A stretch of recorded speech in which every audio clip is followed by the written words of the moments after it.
বিশ্বনবী বলেন, আনা সাইয়্যিদুন নাসি ইয়াউমাল কিয়ামা,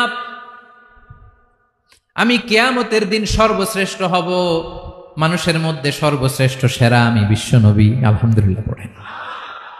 বিশ্বনবী বলেন সেদিনটা বড্ড ভয়ঙ্কর, সেদিন কেউ কারো কোনো উপকারে আসবে না, বন্ধু বন্ধুর কাজে আসবে না, স্ত্রী স্বামীর উপকারে আসবে না, স্বামী স্ত্রীর উপকারে আসবে না, পীর সাহেব মুরিদরে বাঁচাতে পারবে না, মুরিদ পীর সাহেবরে বাঁচাতে পারবে না, নেতা কর্মীর পরিচয় দিবে না, কর্মী নেতার পরিচয় দিবে না, ভাই বোনকে চিনবে না, বোন ভাইকে চিনবে না, বাবা তার সন্তানকে চিনবে না, মেয়েকে দেখে মা দৌড়ে দৌড়ে পালাবে।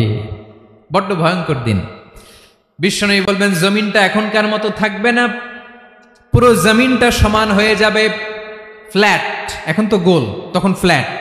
সবাই এক জমিনের উপরে দাঁড়াবে, সূর্যটা মাথার